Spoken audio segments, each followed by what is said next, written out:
Kung ipulutan niya na ang topic na sa harap sa inyo.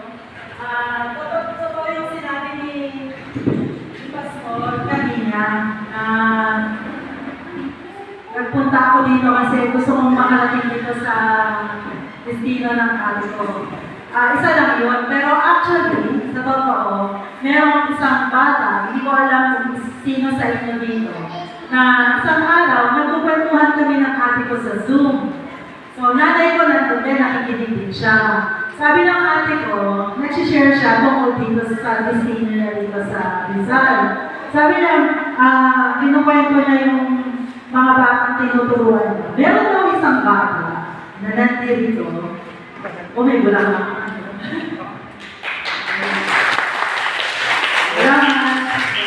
Meron daw isang bata dito sa, ang dalalo ko, no? Meron daw isang bata dito sa inyo na tumawag daw sa kanya isang araw, sabi daw sa kanya, Jack, saan na nga po matatagpuan yung homework na ibinigay niya? So, nung sinabi niya yun, talagang kinukwento niya, parang tuwang-tuwa siya. Ako nakakarinig, dun sa kwento niya, natutuwa rin ako. So, yung batang yun, hindi ko alam kung sino siya, talagang, parang na-excite ako, sabi ko, gusto ko makarating dun sa tao na yun. Kasi mayroong mga bata doon na gustong-gustong mag-aral ng salita ng Diyos. Ako ay isang teacher, totoo yun. Alam niyo ba kung ilang taon na ako natuturo bilang isang teacher? Sino gusto humula kung ilang taon? Hula lang, ilang taon na ako natuturo or teacher sa isang classroom. Walang gusto mag-try. May premyo tayo. Actually, may mga premyo dyan. Lahat may premyo. Mga ilang taon kaya? Totoo yun, Pastor.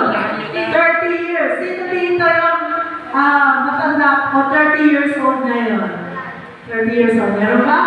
Kasi naman yung mas bata pa sa 30 years old. Ayan, bago pa, siyempre, bago pa kayo pinanganak, nagtuturo na ako sa school. Pero alam nyo ba, nagtuturo ako ng math sa school. So talagang dinedicate ko na yung buhay ko sa pagtuturo doon. Marami akong estudyante na ang layunin ko talaga, matuto sila. Pero alam nyo ba, higit na mas mahalaga kung sa 30 years na pagtuturo ko doon. Mas gusto ko yung mga tao, yung mga bata, na willing na mag-aral, willing na mag-study ng salita ng Diyos. Kaya yung isang batang yun, parang ikaw yung nagpadala sa akin dito, kung bakit ako pumunta dito, talagang na-excite ako, simula na kami ko na yun. So, kanina, simula ng umpisa, nakikinig ako, talagang nag-bless na ako sa inyo kasi gusto yung mag-aral talaga. Sa loob ng 5 araw, araw-araw pumupunta kayo dito, umuulan, di ba? So, nandito kayo, tapos kanina, excited kayo, maaga rin kayong dumating para sa pagdaramos na to, para i-celebrate yung inyong pagtatapos. Kaya, binabati ko kayong lahat ng mga nagsipagtapos simula sa nursery hanggang mga high schoolers. So, purihin ang Panginoon sa buhay ninyo. So, binigay sa akin ni Jack yung Galatians 2:20, yung Galatia 2:20, para basihan ng ating pag-aaralan na yun. At natutuwa ako kasi halos lahat kayo memorize nyo na yun. Nag-recite kayo kanina, alam nyo na yun. So, ang gusto kong pag-usapan natin ngayon, ano ba yung ibig sabihin ng Galatia 2:20 or 2:20? Yan ang pag-aaralan natin yun. Pero, bago natin pag-bulay-bulayan, yung salita na yun, gusto kong itanong sa inyo, gusto kong may sasagot, ha? Ano ang gusto mo mangyari sa sarili mo? Ano ang gusto mo para sa sarili mo? Gusto ko mag-isip kayo, sandali lang. Mga ilang segundo. Pag-isipan ninyo, maging bata, ano gusto niya talaga para sa sarili mo?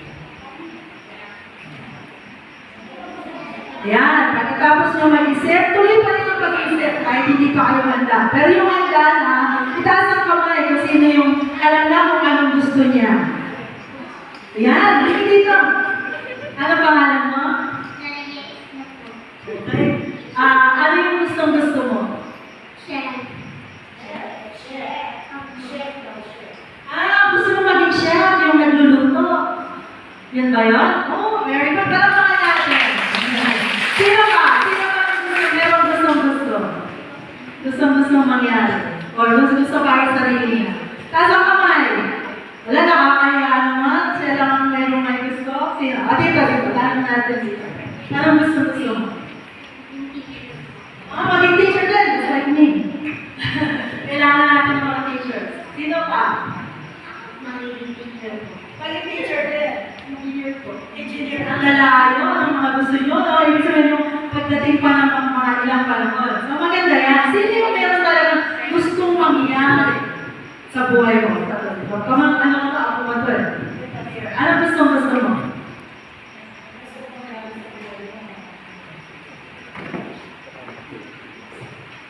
Anong pinapangarap mo? Ayan. Lalo po sana, pero pulis na lang. Lalo po sana, pero pulis na lang. So, yan. At tayo po, may kanya-kanyang gusto. Yung nag-iisip nyo ngayon, gusto nyo yung ano magiging kinabukasan ninyo. Kami yung mga edad namin, mga simple din kami gusto. Ano ba yun? Gusto namin na makita kayong mga anak namin, lalo maging masisigla, may takot sa Diyos, o kaya naman gusto namin magkaroon ng maayos na buhay ng aming mga anak, mga ganyan.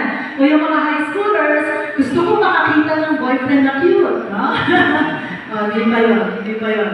So, o kaya, meron mga simple-simple at meron mga malalaking gusto natin. Pero, ang tanong ko ang kasunod kong tanong, anong nararamdaman mo kapag hindi mo matanggap yung gusto mo? Anong nararamdaman natin kapag hindi natin natanggap kung ano man yung ating nagustuhan? Sino gusto sumagot ng tanong na yun? Pag hindi mo natanggap yung gusto mo, anong ginagawa mo? Yan. Sige, kaya tayo, nakita po talaga. Ano? Pag hindi mo natanggap yung gusto mo, ano ang ginagawa mo o ano nararamdaman mo? Wala po. Okay lang.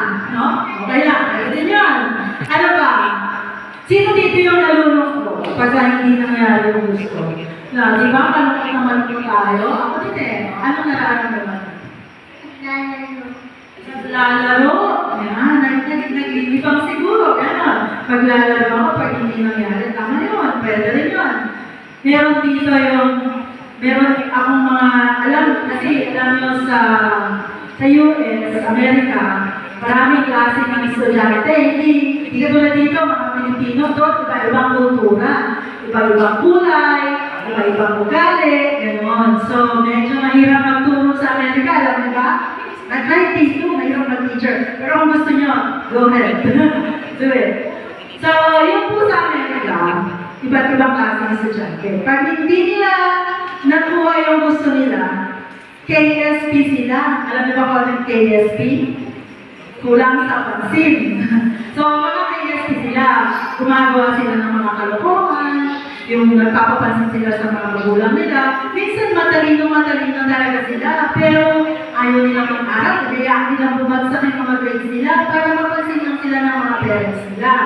Meron din yung mga estudyante na talagang wala silang gustong gawin, kundi makipag-socialize lang. Ayaw nilang mag-study, ayaw nilang makikinig sa teacher. Hindi nila pinag-iisipan kung ano yung tinuturo ng teacher. Gusto lang nila ay cellphone, maglaro, makipagkwentuhan sa mga kaibigan, ganun lang ginagawa nila. Kasi nga, yun yung dahilan ng yung hindi nila nakakapit yung gusto nila, nagpapapansin sila. So, alam niyo ba, pag meron tayong gusto na hindi natin nakakapit, ano nangyayari? Kadalasan, meron tayong maling response o tugon kung sa hindi nangyari natin gusto. At pero, nagagalit tayo, nagtatampo, sumasama ang loob, o nanghihina na lang, nadi-discourage na lang. Pero, nagiging lalong napapahamak yung ating buhay, di ba? Pero hindi yun ang nais ng Diyos para sa atin. Tayo, merong magandang pag-asa na ibigay sa atin ng Diyos. Yun nga yung Galatians 2:20. Nandun na, papasok na tayo dun sa ating team verse, yung Galatians 2:20. 2:20. Ano bang ibig sabihin ng Galatians 2:20? So, bago yung 2:20, nasahin ko dito, meron tayong kopya, nakita ko sa kanina paper. Bago yun, meron tayo dito, sa simula nun, meron yung bahagi ng chapter 19, sabi ko, malikot kasi si Teacher Al. So, namatay na akong kasama ni Cristo Jesus. Yan. Kanina yung 5, grade 3 and 4 ba yun? Yung 5 nagsalita dito, meron sila yung mga team verses every day. Ano yung una sa day 1? I am a believer. Yung ibig sabihin ng I am a believer na yun, is ang pinaniniwalaan natin, namatay na akong kasama ni Cristo sa krus. I have been crucified with Christ. So, anong ibig sabihin ng namatay na akong kasama ni Cristo sa krus? Ano ba nangyari doon? Doon sa huling bahagi ng verse 20, sabi doon, namumuhay ako sa pananalig sa anak ng Diyos. Ang ginawa ng Diyos? Umibig sa akin at naghandog ng kanyang buhay para sa akin. So, sabi niya doon, nananalig tayo sa anak ng Diyos. Ano sino yung anak ng Diyos? Si Jesus o si Cristo, no? Na umibig sa atin. Yun yung ating pinananampalatayanan. I am a believer. Nananampalataya tayo na inibig tayo ng Diyos. Kaya nga tayo nag-aaral ng salita ng Diyos kasi talagang mahal na mahal tayo ng Diyos. Ipagsisigawan natin yun sa buong mundo na mahal tayo ng Diyos. Paano niya ipinakita yun? Inihandog niya ang kanyang buhay para sa amin. Pag mahal kita, pwede kong ibigay sa iyo kung ano meron ako. Pag mahal kita, bibigyan kita ng pagkain, bibigyan kita ng magandang gusto mo, makikipaglaro ako sa'yo. Pero ang Diyos hindi, anong binigay niya? Yung buhay niya.